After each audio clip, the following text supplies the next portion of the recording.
À la demande du gouvernement de Shanghai, la compagnie China Pacific Insurance est devenue la première compagnie d'assurance à fournir une assurance de garantie financière pour les petits prêts.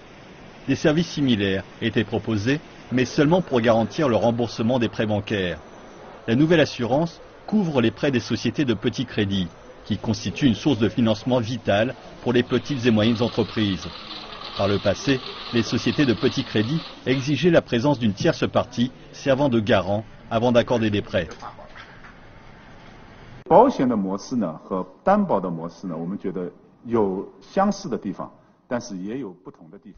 Il existe des similitudes et des différences entre les systèmes d'assurance et de garant.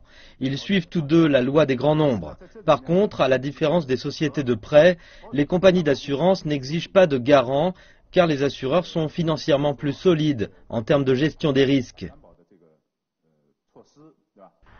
Les compagnies d'assurance se concentrent sur le long terme, les risques faibles et les retours stables, ce qui les rend financièrement solides, mais plus réticentes à lancer de nouveaux produits.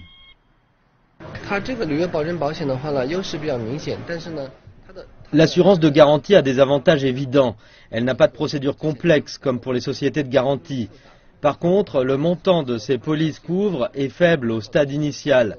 Nous espérons qu'il augmentera après que les compagnies d'assurance aient amélioré leurs procédures d'exploitation et leur gestion des risques. La nouvelle assurance ne bénéficiera pas seulement aux emprunteurs qui verront leurs coûts financiers diminuer, mais également aux petits prêteurs qui seront plus enclins à réduire leur taux d'intérêt afin d'encourager les startups à utiliser ce nouvel outil. Les experts donnent des exemples d'une limpidité confondante. Zhangjiang Microcrédit prête à un taux moyen de 15%. Il ne prête pas au-dessus de 15% car des taux plus élevés signifient des risques plus élevés. Ils préféreront un taux moins élevé afin que leurs clients achètent une assurance. Donc d'un taux initial de 15%, on passe à 12%. Les 3% restants sont pour l'assurance. Cela veut dire que la société de crédit offre un rabais, mais en fait c'est pour son propre bien. Et d'ajouter que Shanghai abrite plus de 120 sociétés de petits crédits, dont un tiers demande des assurances de garantie financière.